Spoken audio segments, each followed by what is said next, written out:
여러분 반갑습니다. 장국박사입니다. 다들 즐거운 주말 보내시고 계십니까? 오늘은 조금 늦은 시간에 영상을 좀 찍는데요. 평소 같으면 일요일날 시장을 정리해서 일요일까지 나왔던 뭐 기사들까지 한번 체크하고 영상을 찍는데 내일 새벽에 개인적으로 또 지방 일정이 있다 보니까 미리 영상을 좀 남기고 넘어가도록 합니다. 이번 한 주 시장을 보면 어떻게 지지난주죠? 지난주라고 해야 되나? 지난주 금요일 날 미국 시장에서 나스닥이 마이너스 4%까지 급락을 하고 비트코인 쪽, 즉 크립토 시장에서는 무려 30조가 청산이 돼버리는 등 엄청난 자본시장의 변동성을 좀 나타냈던 한 주이기도 합니다. 더불어서 미중 간의 무역 분쟁, 무역 마찰이 다시 도마 위로 좀 올라오면서 에이펙 일정을 앞두고 서로 간에 지렛대 역할을 하기 위한 뭔가의 그 흐름이 좀 시장에 있다 보니까 이런 부분들이 전체적으로 시장의 변동성을 키웠던 요인이기도 하였죠. 근데 시장은 매일같이 하락 종목 수가 월등히 많았던 한 주가 지속됐음에도 불구하고 생각보다는 반도체, SK 하이닉스와 삼성전자의 강세, 그리고 주 초반부터 고려아연의 폭등, 그리고 그 이후부터는 2차 전지 업종이 한 주간 무려 50% 상승이 나왔습니다. 2차 전지 ETF가 거의 50%가 상승을 했기 때문에 2차 전지 ETF 소재 내에 있는 종목군들은 얼마나 강세를 보이는 종목이 많았겠냐라는 생각이 듭니다. 그만큼 이번 한 주 특히 이제 목금 이틀 동안 2차 전지 종목들이 올라온 폭이 이틀간 막 40%씩 올랐기 때문에 사실은 월화수 포스코 퓨처엠을 제외하고는 2차 전지 종목이 많이 올라간 종목은 그리 많지는 않았죠. 근데 이제 목금 이틀 동안 이 시세를 몰아쳐 버렸기 때문에 시장이 금요일 날 약간의 문제가 좀 있었음에도 불구하고 2차 전지 업종이 이번 주 후반 증시를 그냥 하드 캐리 하면서 마감이 되었다라고 볼 수 있을 것 같습니다. 또한 금요일 날 여러분들 많이 놀라셨을 수도 있을 것 같아요. 저도 카페에다가 글은 남겨 놓긴 했는데 사실 또 금요일 날 저 또한 미용실에 갔다가 미용실 끝나고 나서 핸드폰을 보면서 굉장히 좀 놀랬죠. 동시에 이제 우리 회원님들한테 문자를 좀 보내놓고 일부 진정시키게 하고 나서 컴퓨터에 앉아서 금요일 날 다시금 시장을 보면서 이제 현재 상황에 대한 이야기를 하고 너무 과도한 하락이 지금 발생하는 것 같다라는 말을 하면서 회원님들과 시장을 좀 봤던 게 금요일 날 넥스트 장세였던 것 같은데요. 굉장한 투매가 금요일 날 좀 발생을 했다라고 저는 생각을 합니다. 제가 보기에는 이 지방은행 이슈라는 게 과거에 어떻게 터졌는지 여러분들은 기억하실지 모르겠지만 과거에 이 미국의 지방은행 특히 SVB 사태는 이 장기채에 투자를 했는데 그 장기채의 변동성이 극대로 커져 버리는 바람에 은행에 이 막대한 손실이 난 거죠. 부단 이 중소은행만 그랬냐? 대형은행 그리고 영국의 연기금까지 영향을 받았던 사건이기 때문에 그 당시의 흐름은 충분히 시스템 리스크로까지 전이될 수도 있었던 우려감을 줄 만한 내용들이었습니다. 근데 그 당시와 지금 중소은행의 채권 부실은 제가 볼 때는 전혀 차원이 다른 문제였거든요. 어떻게 보면 딱 정확히 이번에 이제 그 제프리 은행에서 발생된 이슈 같은 경우에는 부동산 회사에 돈을 빌려줬는데 1순위 채권자인 줄 알았는데 사실 알고 보니까 2순위 채권자였다. 그로 인해서 5천만 불을 날렸는데 이것 때문에 소송을 한다라는 내용이기 때문에 제가 보기에는 사실상 별것도 아닌데 이걸로 시장이 이렇게 떨어졌다. 라는 부분들은 사실 금요일 날 보면 좀 매우 과도한 넥스트 트레이드에서 발생된 하락이었다라고 저는 생각을 합니다. 이 하락에 대해서 우리는 약간의 경각심을 가져야 되는데요. 지난주 금요일 날도 저는 똑같은 말씀을 드렸습니다. 왜 크립토 시장에서 그렇게 많은 돈이 청산이 돼버리고 왜 그런 이 급격한 변동성을 만들어낸 낸 것인지, 이 모든 것은 이 부채예요. 부채 레버리지가 과도하게 들어가 있기 때문에 이 약간의 흔들림에 녹아버리는 상황이 발생한 거고, 최근에 국내 증시도 마찬가지입니다.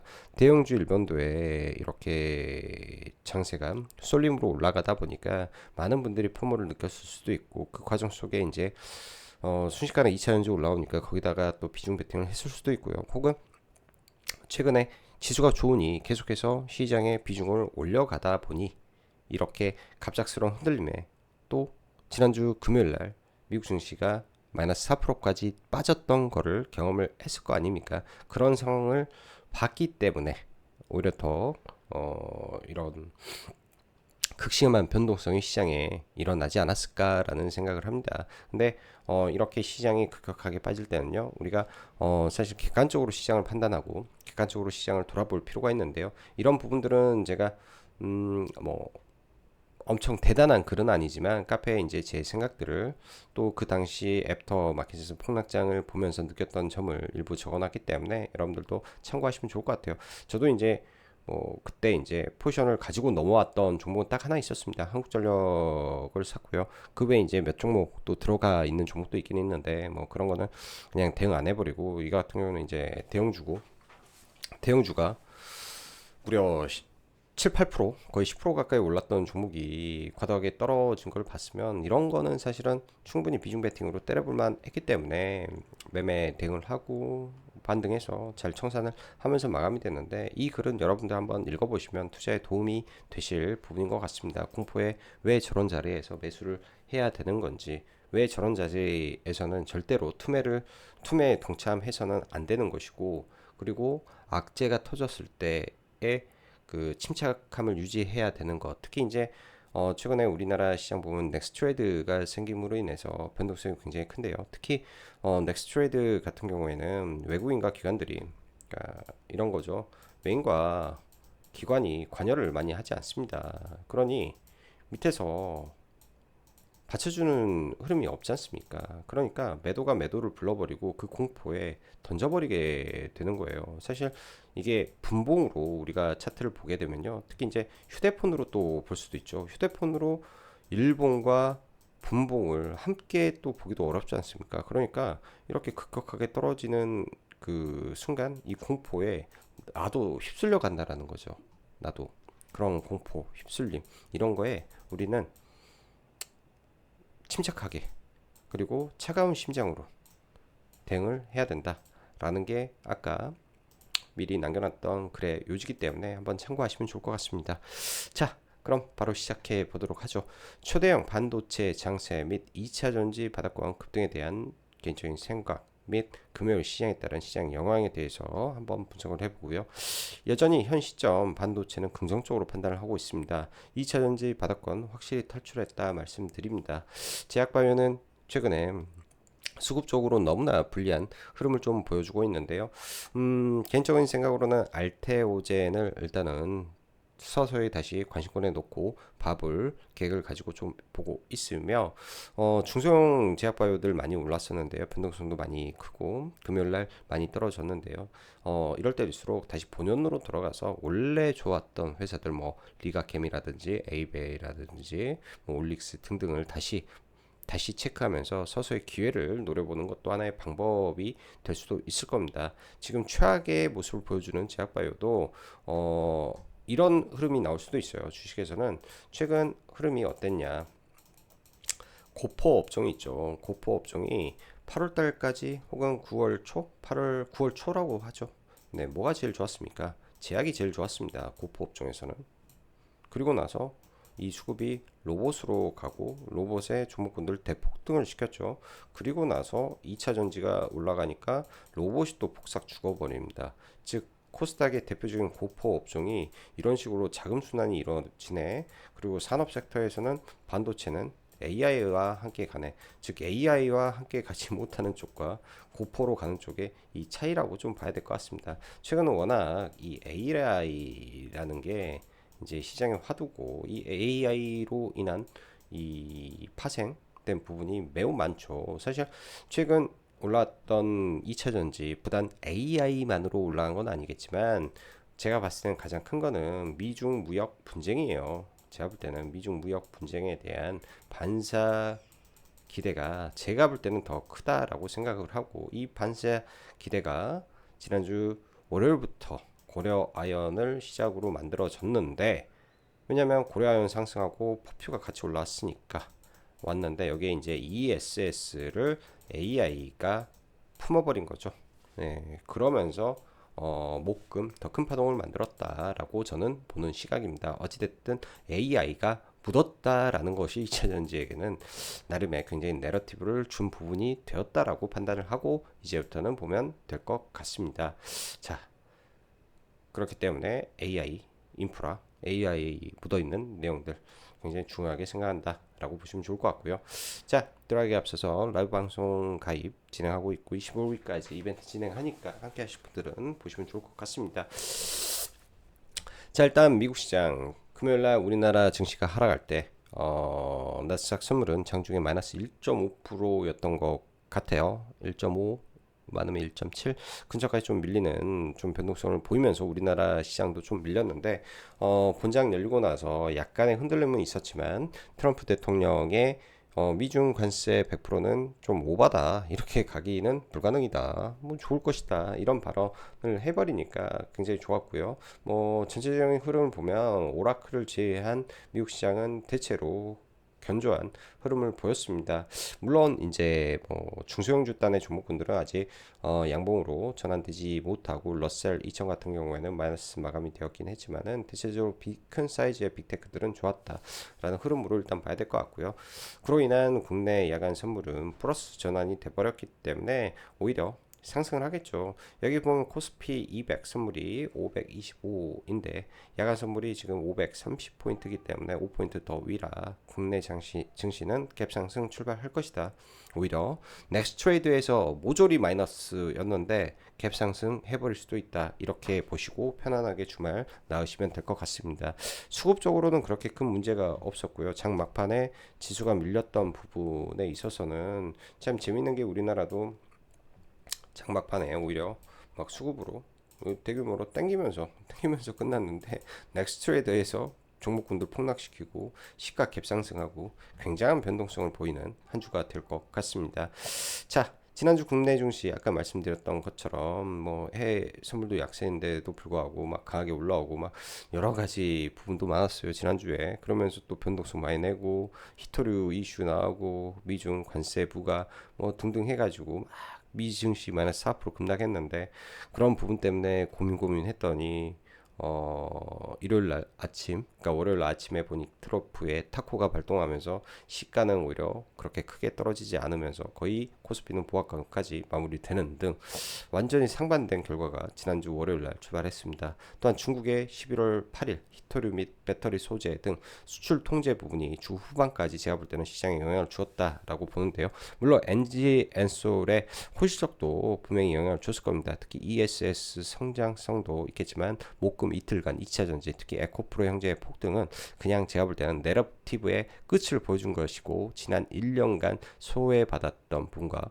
공매도가 쇼커버가 결합되면서 폭풍 성절을 만들어낸 울분이었지 않나 개인적으로 생각을 합니다. 즉 중국발 수출 통제가 히토류 플러스 희귀 금속으로 둔갑한 고려 아연을 폭등시키고, 흑연 테슬라의 6,700억 계약 최대 1조 4천억까지 확대될 수 있다라는 내용으로 표도 날랐었는데, 그 다음 ESS에 대한 내용들이 시장에 좀 공유가 많이 되었습니다. 리포트가 나오면서 LNF가 먼저 가고 LG, 엔솔도 급등하는 흐름을 보이다가 오후장에 에코프로가 본격적으로 올라서기 시작했죠.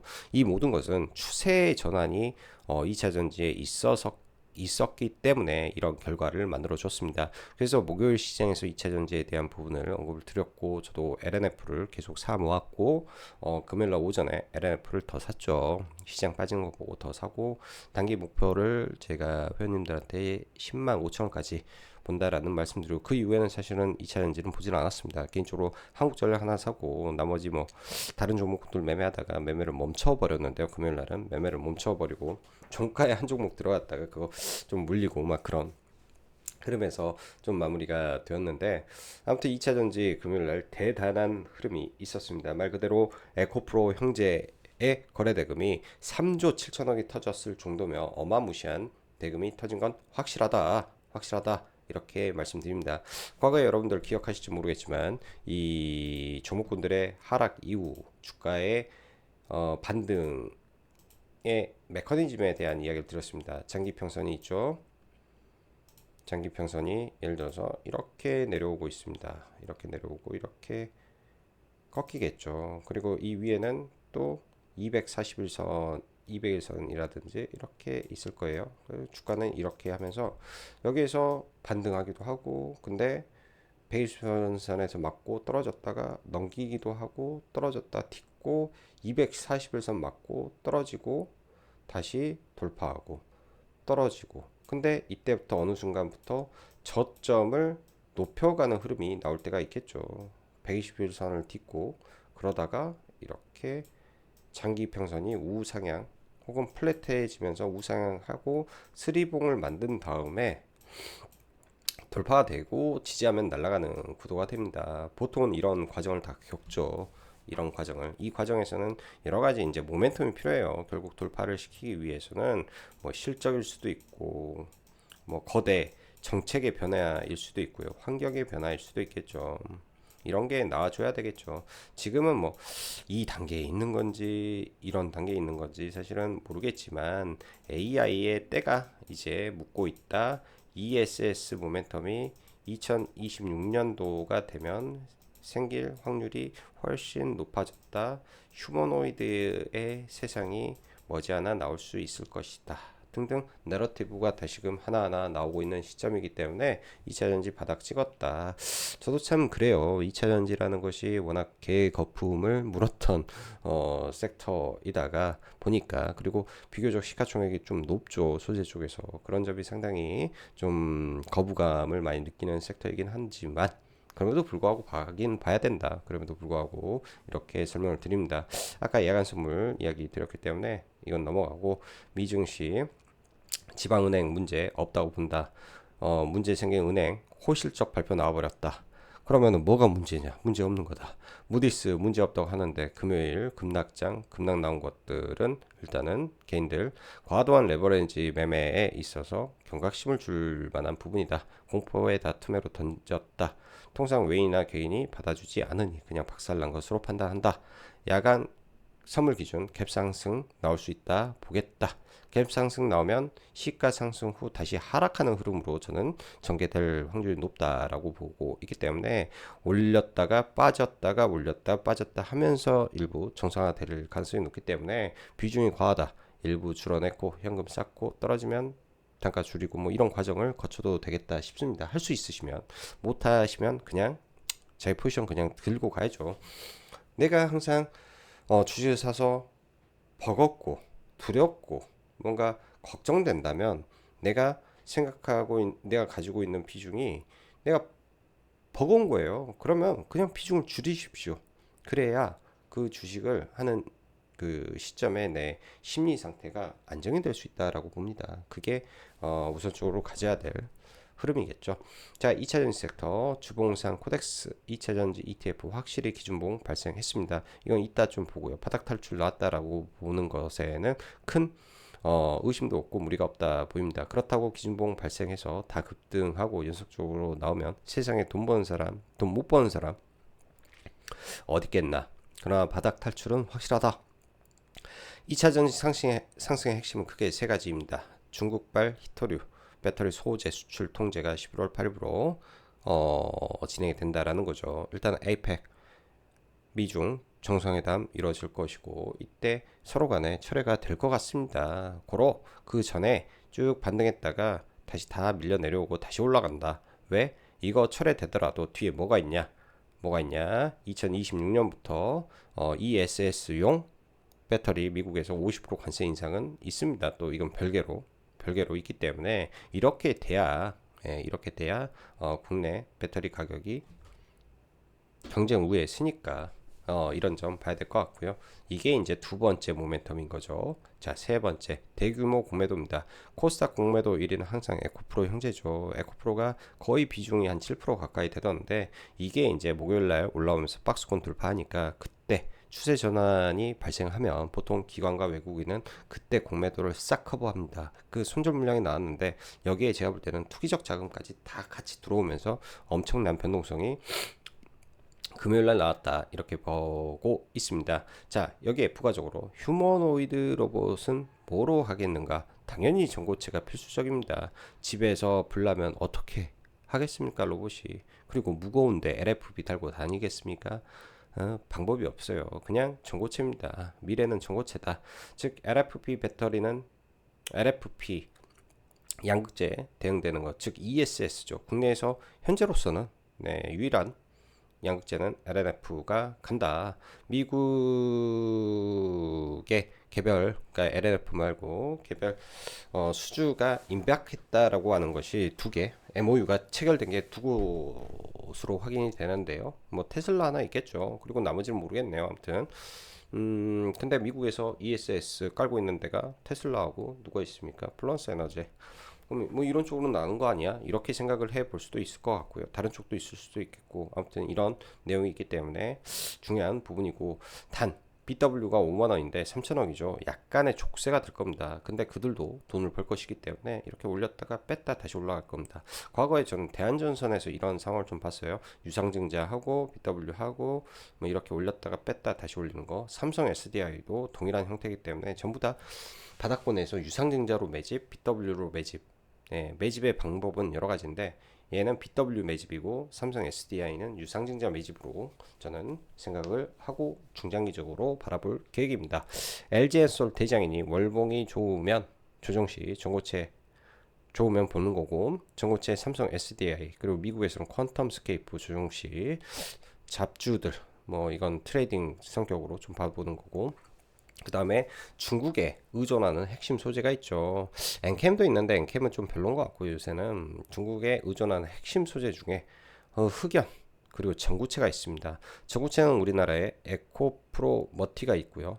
에코앤 드림이 있습니다. 이거는 중국에 이제 97%를 의존하고 있는데 우리나라에 가장 많이 수출된 수출 품목 또한 전구체예요. 전구체. 배터리 양극재 부품 품목에서 니켈, 코발트, 망간, 수산화물 그다음에 이거 두 개 다. 근데 이제 MCM의 수산화 물이라고 하는데 이게 이제 중국에서 수출한 물량입니다. 중국에서 수출한 물량인데 요만큼 수출을 한 거죠. 근데 한국에서 수입한 게 15억 7,500만 달러. 그러니까 중국의 대부분의 수출품이 다 한국으로 들어오는 거죠. 이 물량이 통제가 된다면 대체체는 어디일 것인가 이렇게 생각을 해보면 또 이것도 답이 나오는 부분 아닌가라는 생각이 약간은 좀 들어요. 약간이 그래서 전구체도 같이 봐야 되기 때문에 에고프로머티와 에코앤 드림 정도 있겠다 이렇게 정리를 드립니다. 반도체는 빠지면 매수로 보입니다. 미국 시장에서 오라클이 1800억 채권 발행으로 밀렸으나 더 빠지면 바닥 잡힐 것으로 판단되고 빅테크들이 캐파를 줄일 분위기로는 전혀 보이지 않습니다. 왜냐하면 최근에 MS도 다들 데이터 센터 부족 이슈를 거론하고 있기 때문이죠. 거기에 오픈 AI가 저렇게 떠들고 다니는데 나머지가 뭐 어떻게 하겠습니까? 네, 제가 볼 때는 캐팍스 줄이는 게 가장 메가톤급 악재가 될 겁니다. 반도체는 그게 아니라면 문제될 건 없다. SK하이닉스 3전 이제 신고가인데 빠지더라도 횡보 정도이겠지 않나 보이고요. 현재 신고가 그 근처에 있는 대부분의 반도체 종목군들이 조정을 보인다면 다 매수존에서 봐야 되겠죠. 신고가 근처에 있는 종목군들이 좀 더 낫겠죠. 위에 돌파하기 더 쉬울 테니까요. 그리고 그때까지 여기까지 올라온 거에는 다들 이유가 있는 겁니다. 그냥 올라온 게 아닙니다. 또한 에이펙 기간에 3전 실적에 대한 콩콜도 있을 것이고 SK하이닉스의 실적도 있습니다. 젠슨왕도 올 것이고요. 그 다음에 수많은 IT 거장들도 한국에 올 겁니다. AI 이니시어티브도 발동이 될 거고요. 여러모로 호재는 많이 있습니다. 최근 고퍼들의 흐름을 보면 재밌는 것이 9월 초까지 아니 뭐 8월 말일까요? 아마 9월 초.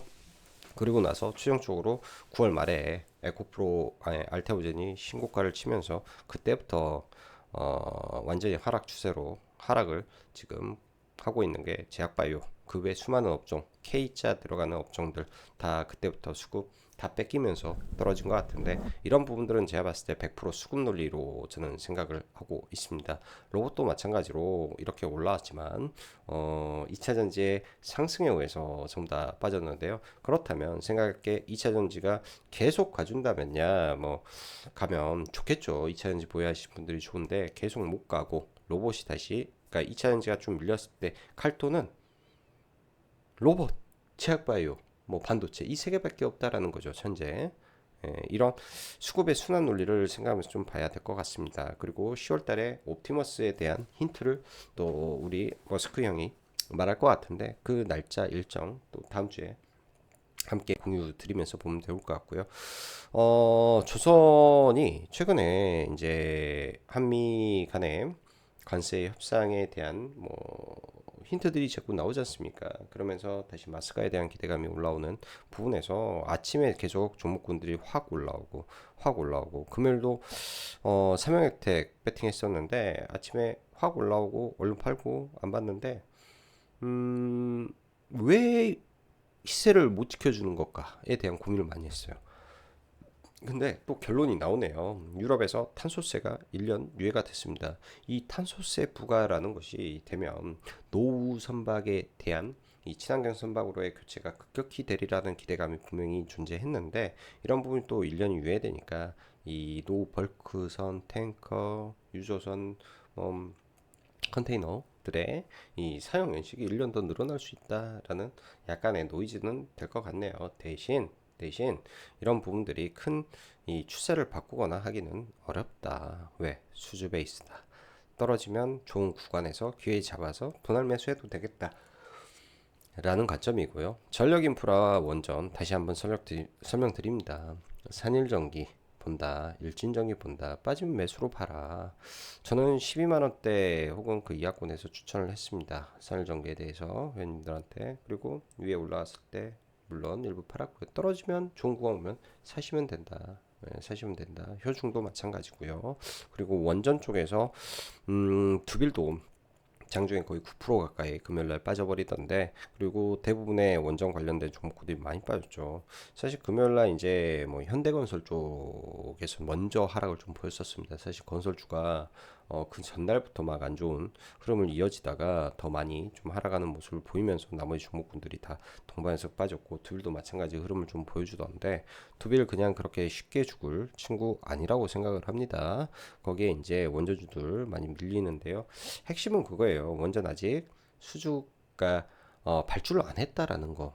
그러면 항상 수주 베이스의 내러티브는 발주까지는 계속 기대감을 가지고 있죠. 떨어졌다 올랐다 떨어졌다 올라왔다 그런 관점에서 보는 게 좋을 것 같고 야너스 프로젝트라고 해서 미 육군의 이 2028년도까지 전체 원전 쫙 간다라는 내용이 수준으로 계획이 발표될 것이고 차원에서 SMR 컨퍼런스 진행되는 내용들 뭐 연내 수주 등등 이슈는 많이 있으니까 특히 이제 한국전력 금요일날 신고가를 쳤었는데요. 박스권 돌파 약간 눌렸다가 올라오는 흐름 일단은 예상을 해봅니다. 올해 한국에서 외국인 가장 매수가 셌던 4위 종목이 한국전력이라고 하고요.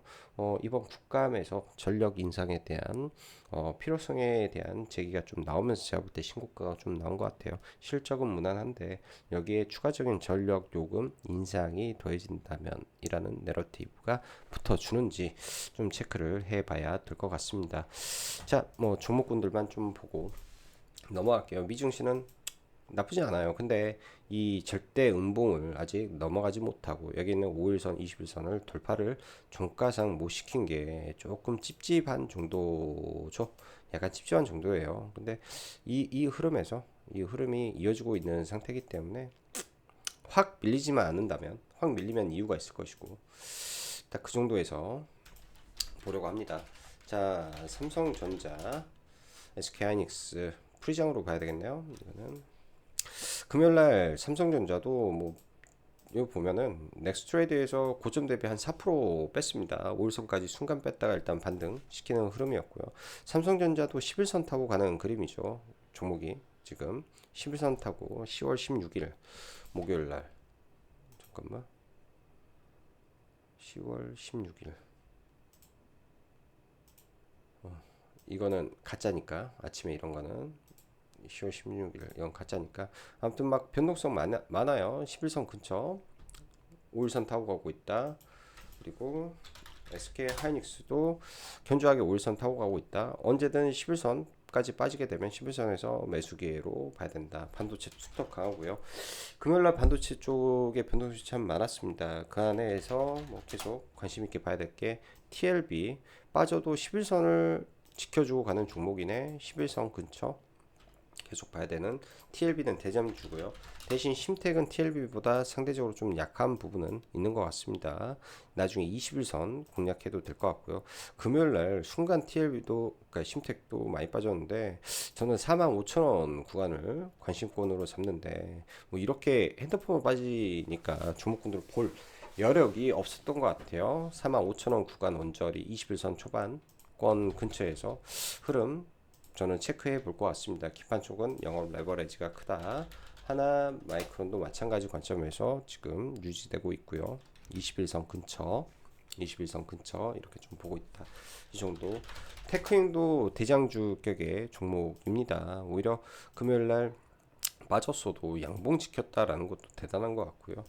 최근에 한미 반도체 강하게 올라오는데 단기적으로 시가총액이 좀 무거운 종목이다 보니까 좀 그런 것 같고 얘도 금요일날 순간 마이너스 거의 10%가 빠졌으니까 얼마나 네, 하락의 강도가 셌는지 알 수 있는 거고요.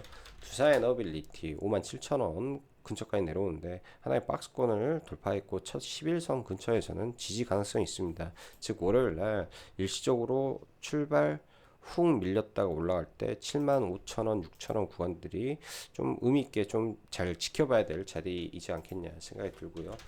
태웅 이때 강하게 박스권 상단 가서 부딪혔으니까 당연히 이날은 공략하면 안 되고 눌림에서 이 박스권 만들었던 이런 지지 구간을 돌파했으니 보는 거는 정석적인 플레이를 같습니다. 아마 올라오는 흐름을 좀 지켜봐야 될 것 같아요. 얘도. 그리고 BHI 가스터빈 관련된 뭐 시간에서 좀 빠지는데 여기도 하나의 박스권이라 박스권 흐름 확인 좀 하고 간다 정도로 봐야 될 것 같습니다. 산일전기 산일전기 강했죠. 얘도 강하게 올라왔는데 금요일날 추가적으로 올라가지 못했던 거 이때가 약간의 오버슈팅 끼로 좀 올라오다가 좀 밀린 것 같고요. 여기서 좀 밀리더라도 계속 이 구간은 다 저는 지켜주는 자리 같습니다. 이렇게 빠지고 여기서 커비드 핸들처럼 만들고 돌파하는 흐름 실적이라든지 이런 부분 그 다음에 외국인 수급 뭐 다방면으로 나쁜 건 없기 때문에 일진 전기, 일진 전기도 마찬가지로 좀 빠졌다 돌아서는 흐름 생각해 볼 수 있을 것 같습니다. 자, 금요일 날 뭐니뭐니 해도 2차 전지를 빼놓을 수 없을 것 같은데요. 일단 우선적으로 2차 전지 종목군들은 월봉을 좀 봐볼게요.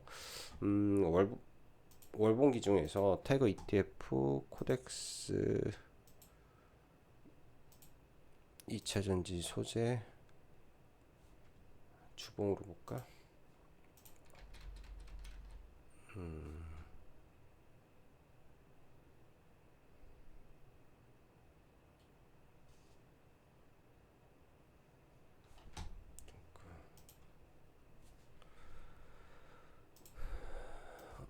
이거네.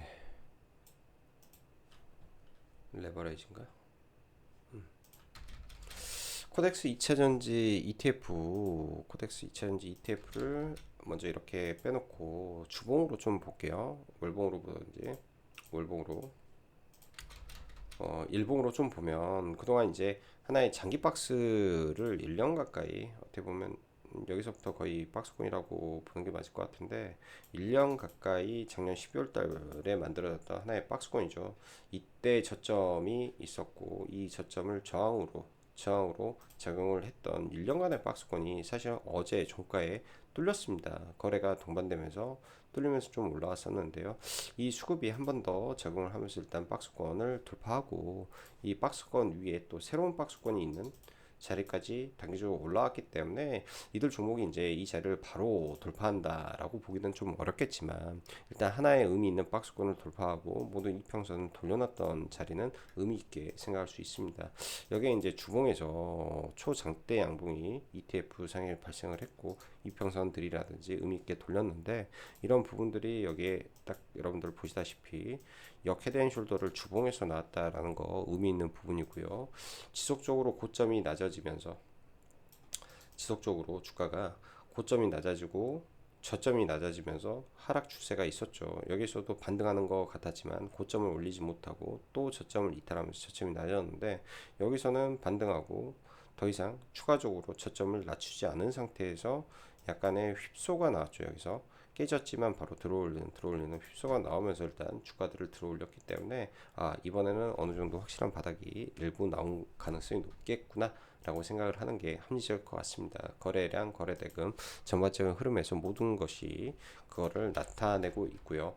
이타전지 타이거 ETF 소재 탑10도 마찬가지로 똑같은 흐름 전부 다 일제히 보여주고 있기 때문에 사실상 지금 그 ETF에 포함되어 있는 대형주들 위주에서 일단은 보는 게 맞고 그 외적인 부분에서 핵심 소재로 분류되는 종목군들에 대한 부분을 조금 더 연계해서 보는 게 유리한 부분인 것 같습니다. 단기적으로 수렴한 상태에서 올라왔기 때문에 대부분은 긍정적인 모습이라고 판단할 수 있겠지만 일단 1차적인 이 위구간의 저항을 맞는 자리이기 때문에 이 저항에서 추가적으로 상승을 한다 하더라도 다시금 저항권에 직면하게 될 거라고 좀 보여집니다. 그래서 위로는 바로 가기보다는 여기서 좀 조정과 매물소화 과정을 거쳐야 될 것 같고 바로 올라가게 되면 이제 기존 보유자들의 복이라고 저는 좀 볼게요.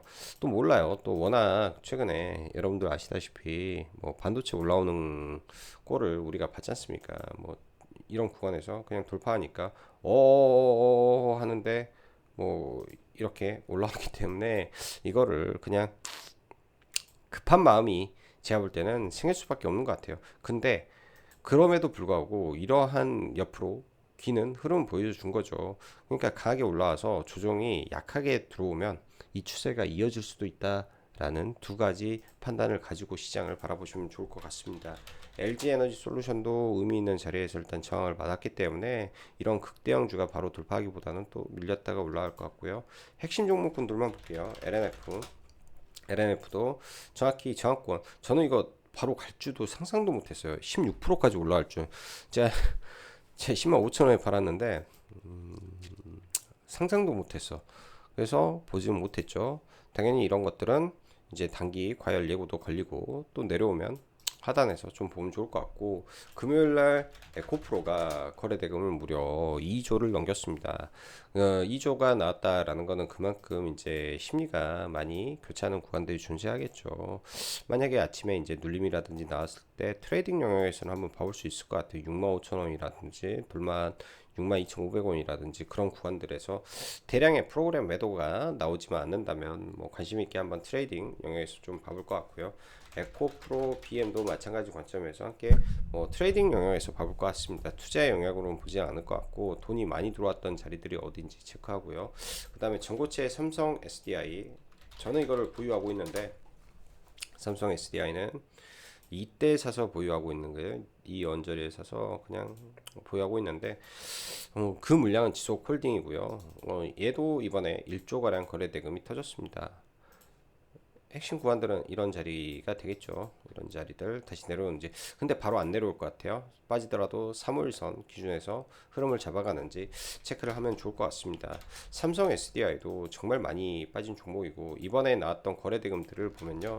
저점 구간에서 거래대금을 보면 정말 큰 거래대금이 나와줬기 때문에 하나의 박스권을 돌파한 자리들 이렇게 의미 있는 구간들은 체크를 해놓은 게 좋겠죠. 보면 22만 6천 원 구간이 박스권을 돌파한 자리이기 때문에 만약에 떨어지더라도 이런 자리들은 지지될 확률이 높겠구나. 이 자리가 저점일 가능성이 매우 높겠구나. 여기가 22만 6천 원이 저점일 가능성이 높겠구나. 여기서 추세 전환이 됐기 때문에 그래서 이런 구간들 적어 놓으시고 대응하시면 도움 되리라 생각을 합니다. 영상을 찍다 보니까 벌써 40분 영상이 찍혔네요. 다음 한 주, 네, 장 초반에 변동성은 있겠지만 그 변동성 잘 이기고 성공 투자 하시길 바라며 자, 오늘도 여기까지 정박사였습니다. 감사합니다.